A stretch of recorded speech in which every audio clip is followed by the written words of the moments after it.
Taurus 4, the rainbow's pot of gold. The rainbow is an extraordinarily impactful image. Whenever there's a rainbow in the sky, people excitedly look up and, wow! Having seen one 1,000 times before, they're still excited. And it touches us on some mysterious level. And we've seen 7 colours in the rainbow, whereas it's a continuum of colour. There aren't any distinct gradations. We're just seeing 7. That's because we see it as an indicator of 7ness, like 7 days of the week. Unnecessary is what we do.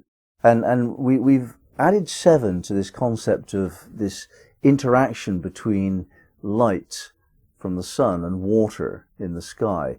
We've made that mysterious because it's clearly, intuitively blessed. And we can't explain this to the scientific materialist type of person. This is for those of faith. We just know that the rainbow is wonderful. And Noah promised, had a promise from God. The rainbow was God's promise to Noah that the floods would end and everything would be fine. And so it's a symbol of faith in biblical terms. And it's a childlike image, isn't it? A lot of children's toys are based around the rainbow. So it's associated with innocence and beauty. So why a pot of gold? And then we have to think about what gold is. It's much more than a measure of exchange. It's not just money. It's not just a proclamation of wealth. It is also used, first of all, it's very helpful in technological terms. It's of material world use. And also it's used for making things sacred in religious ceremony, such as the gold band when you get married. So gold stands high in our sense of what is important and what actually indicates the sense of abundance. Now, if we take this into the most subtle levels of interpretation, we ask ourselves, what is the real gold in life? What can I develop in life which is better than anything else? What's my real goal here? What's the golden achievement in my life? I bet very few people would answer the same way at all. They'd all make up different ways of doing this. But I think anyone on a spiritual path comes to understand that the gold is faith. If we have faith, then everything works fine. We cut a smooth path through life. We attract abundance. And we understand abundance is not measured in dollar bills. It's not measured in things at all. It's either a feeling or it doesn't exist. Abundance is a concept, isn't it? I feel abundantly blessed. And whether that takes 5 apples or 25 depends upon who you are and your circumstances. But if you actually feel abundant all of the time, then you have abundance. Nothing to do with your bank account. And those people who do feel abundance all the time, I think those are the ones who are strong in faith. When you're strong in faith, then you know nothing can go wrong. You know that nothing can take from you what you need. You know that life will give you all that you need, and that there will never be anything that you can't handle. That's what faith is. You just know that.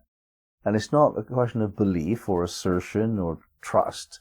It goes beyond all of those things. You just know that you're okay, and life's okay, and you will be treated abundantly well. A clue to how to develop faith lies in knowing what it is. And the rainbow is a really lovely image of faith, in that it bridges the two realms of heaven and earth. It's up there in the sky, and it's actually not real.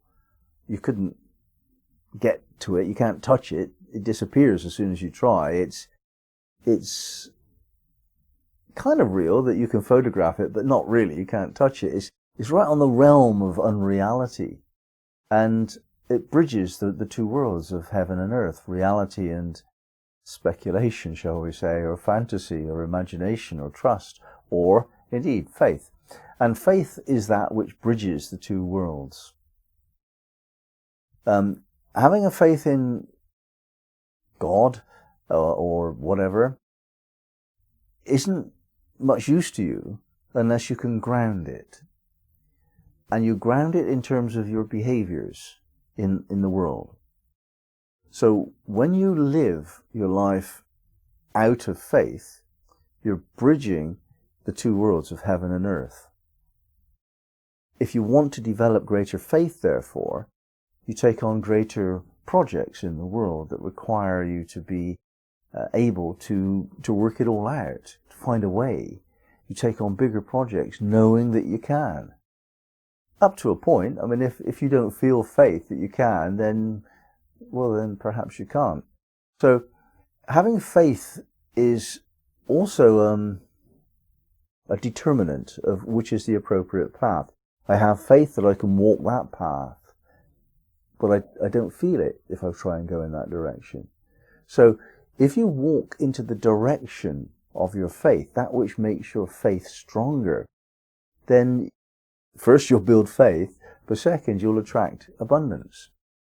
The pot of gold at the end of the rainbow, that's your feeling of abundance, having walked a path of faith.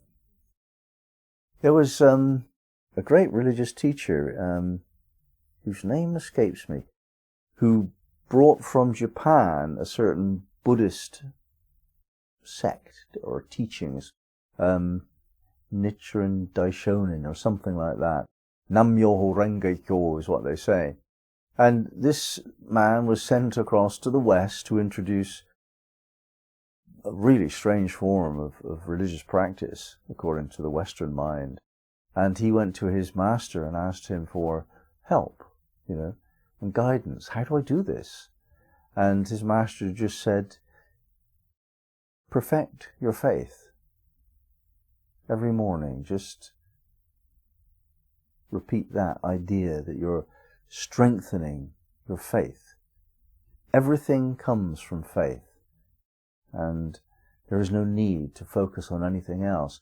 So if you want to achieve something, just practice having faith. And there are certain mantric practices that you can do. Allahu Akbar is said in Sufism. That literally means strengthen my faith. I don't think it really matters to say the words particular. You just focus on the development of faith as you do your spiritual practice. That would work. Just know that you can't develop faith unless you practice it, though. You have to trust situations which you cannot control. Faith is not an expression of control. It's an expression of trusting that which you cannot control. Just putting yourself in the wind and knowing that you're going to be okay. Hence the great advantage of going traveling if you're on a spiritual path. Just to put yourself in harm's way and know that you'll be carried along and find your way through if you practice good faith.